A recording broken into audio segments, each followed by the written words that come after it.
Welcome. Scott here. Here is a quick boss guide for the upcoming Lost chapter, A Tiny, Icy Smile, featuring the debuting Jihl Nabaat from Final Fantasy XIII. The event synergy units are Jihl, Agrias, Cinque, Paine, Alphinaud, and Jack from Type 0. Jill's kit along with her FR and Burst will be making their debut. She will getting her FR Echo boards unlocked as well. Paine will be the other featured returning FRBT unit. We will be fighting the Lightning Manikin and Azure Behemoth, which has 180 million HP each. Both bosses do not have any major resistances. The turn requirement is 50. The HP requirements is 8000. Before I continue further, here is a small disclaimer clause for the video. The guide is written based on the time that the event was released for the Japanese version. Please do note that it is possible that the boss fight mechanics might differ when the actual event is released in global. Like most other Shinryu fights, the boss gains increased brave damage and gain resistances at the start of the fight and 79% HP threshold. Bringing a support like Iris, Setzer, Rosa, Braska, Rem, Yuna, Pernello, Charlotta, Aerith, Ramza, Selpha that grants damage boosting aura will make your fight easier.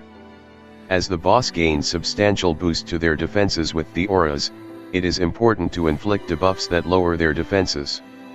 On the screen, I have listed down the examples of the key utility that you can consider for this fight. To cancel the boss force time, you will need to use a melee FR that inflict a debuff. Debuff inflict via AE sphere also works here.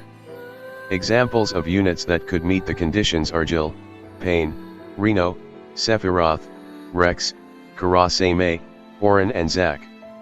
Throughout the fight, the boss will activate a stance once its HP drop to 69%, 39% and 19% HP threshold, where it will gain a yellow aura. If it gets a turn to act, it will upgrade the yellow aura to red aura, which will boost its HP and brave damage resistances. If it is unable to act, it will dispel the yellow aura. When the force ability is activated, other the standard HP attacks, it will dispel a debuff and inflict a 2-turn paralysis debuff on all your allies. However, if the boss is unable to act, it will use the non-plus variant where it is just a simple AoE melee brave attack. When the force gauge is at 50%, it will trigger granted buffs where the boss party will gain 3 framed buffs and inflicted debuffs where your party will get inflicted with 3 framed debuffs.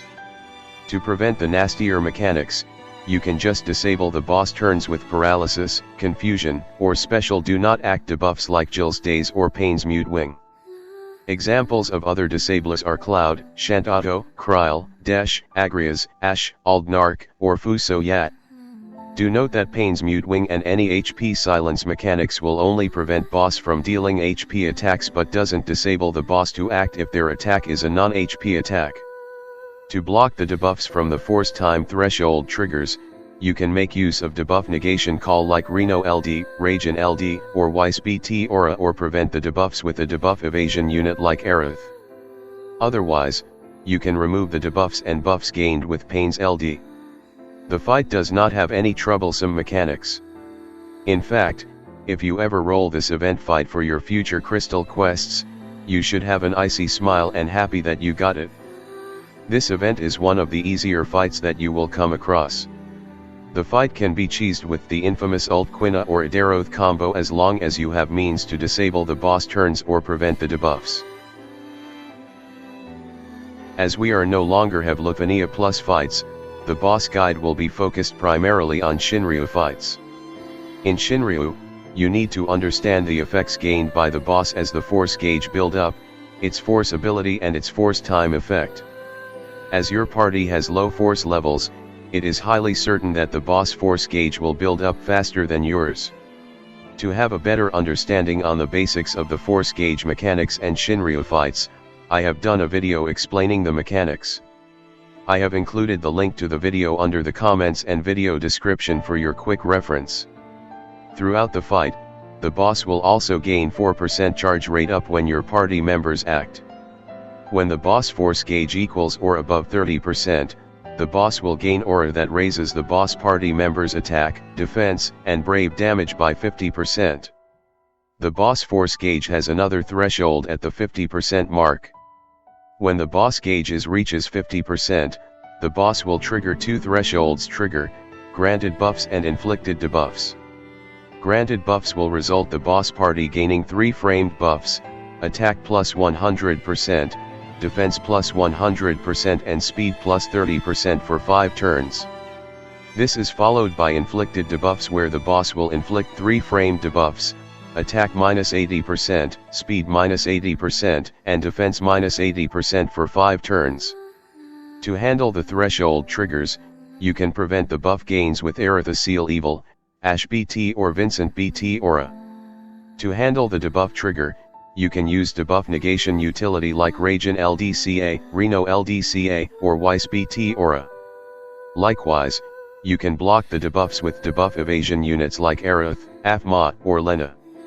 Or you can choose to dispel the boss debuff with dispel abilities like base calls Ferris or Vanille or LDCA calls like Seymour or Paine.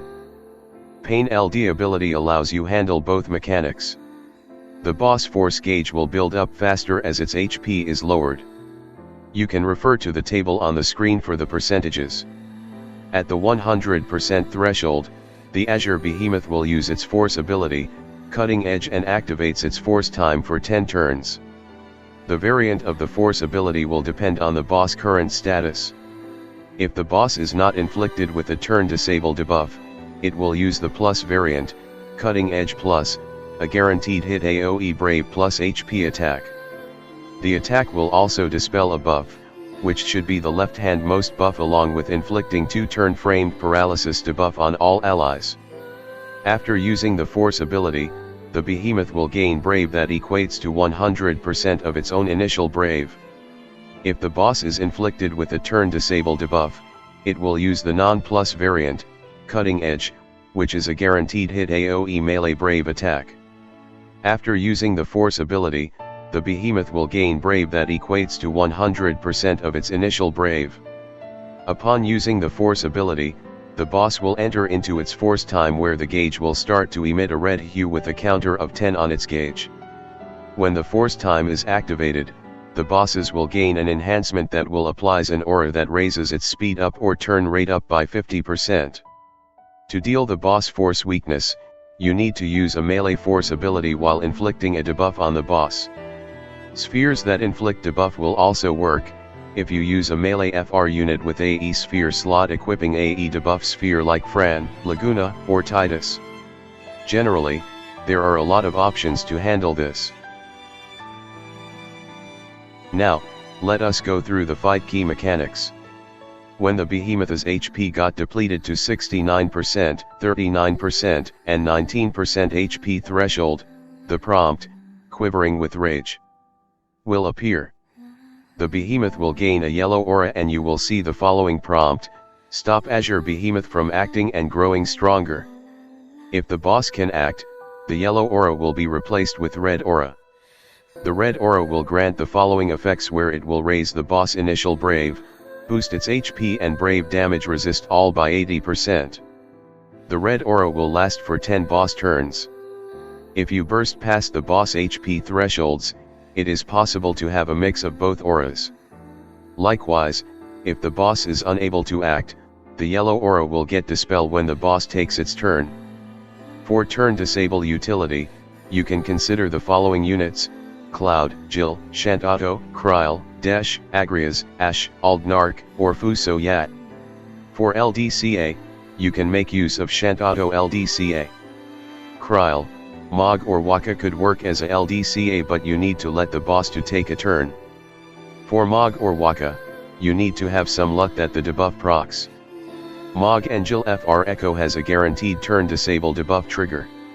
As the boss does not have any resistance to turn denial utility like delay from breaks, launch or immune to breaks, you can simply do boss no turns and ignore the mechanics totally.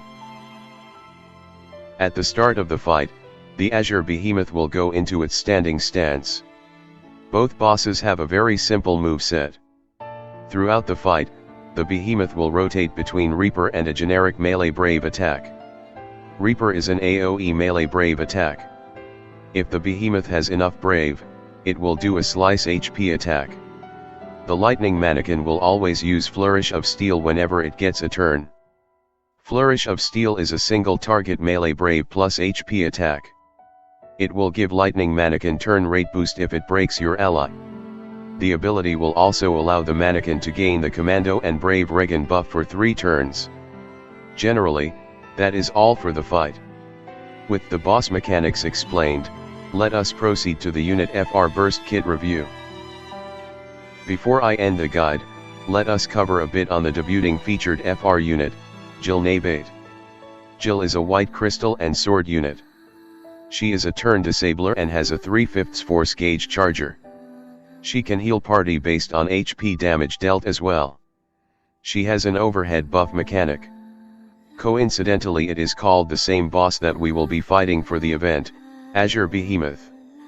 If you have a stack of it, for every action she takes before her turn, it will trigger an additional attack from the Behemoth. Azure Behemoth will deal an AoE Brave plus HP damage 3 times and batteries the party by 20% of the HP damage dealt. As she is a new unit, let me quickly go through her kit. Her S1, Draining Slash, is a single target melee Brave plus HP attack with 3 HP dumps with 50% splash damage. The attack will battery the party by 20% of the HP damage and heal Jihl based 50% of the HP damage. The healing is capped at up to 40% of her max HP. Any excess up to 20% of the heals again will be distributed to the party. Her S2, Call Reinforcements, is a non-attacking instant turn ability that batteries the party by 100% of Jill's max brave and set her overhead buff for 4 turns. The move also grants Jill auras that boost her attack and max brave. Her A will heal the party HP by 20% of her own max HP and boost the party max brave, gained max brave overflow, brave gains by 10% for 7 turns. Her EX has 2 variants. Her base EX variant is an AoE melee brave plus HP attack 5 times. If her Azure Behemoth overhead has stacks active, you can use her plus variant of her EX which cancel her overhead buff, and allows her to deal an AoE Brave plus HP attack 7 times and heals her HP by 50% of damage dealt, and excess will be distributed to the allies up to 40% of their max HP. It will also inflict her Dazed debuff on all enemies for 1 turn. Dazed debuff reduces the target's HP damage resist by 20%, Brave damage resist by 30% and prevent the target from acting. Her LD will grant her 4 turns of her overhead stacks and a framed buff called Offensive Maneuvers for 12 turns. It will deal an instant turn, AoE melee brave plus HP 4 times and battery the party by 30% of HP damage dealt. It will also restore 1 use of her S1 and S2. Offensive Maneuvers will raises Jill's stolen brave by 50% and HP damage up by 20%. The buff will grant the allies the following auras: Brave Regen buff of 50% off Jill's attack stats, raises the party attack and brave damage by 50%. It is also raised the party's stolen max brave overflow, gained brave gain overflow and HP damage all by 30%. Her FR is an AoE melee brave plus HP attack executed 4 times and inflicts her Dazed debuff for 1 turn. Her FR has the following conditions. You will gain 40% HP damage bonus for using a melee ability. You will gain another 40% HP damage bonus if you are doing AoE HP damage. The FR is great for a melee-oriented setup and when you are not fighting a single target. If you meet 2 conditions, it will give the party an awesome 80% HP damage bonus per turn. The FR is a good to have for its turn disable utility. Let me cover a bit on her BT aura. The BT aura lasts 8 turns. Upon using her BT finisher, Jill will deal an single melee brave plus HP with 50% splash along with Azure Behemoth follow-up. Like most BT, Jill BT gives the following aura upon activation.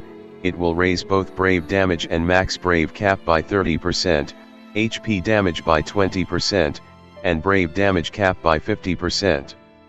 While the BT aura is active, the system will do a check on her Azure Behemoth stacks. If it is at 0, it will trigger her S2. If the Azure Behemoth is at least 1, there will not be any S2 trigger. After she takes an action with any of her abilities, she will trigger the additional attacks from Azure Behemoth twice. So, is Jihl worth pulling for? It really depends on your options and priorities. If you are doing the White Crystal quest, she will be an asset for your party. Jihl hits hard with 100% HP damage up for self and 50% HP damage for party if you include her BT auras. Please do note that it is possible to get to 700 mil BT phase with the correct setup with her. She is dependent on her BT as you need her BT aura to retain her Azure Behemoth stacks, as her EX Plus variant will dispel her overhead stacks. You need to use her S2 or LD to regain her overhead stacks. Losing her overhead stacks also means you will miss her powerful follow-up attacks. So if you want to go for Jihl, make sure you are able to get all her gear to have her operate at her max efficiency. With this, I have come to the end of my boss guide presentation. Hopefully you find it useful. If you like the video, please give a like. Please subscribe to my channel for future gaming content. Good luck for the fight in the coming day. Bye.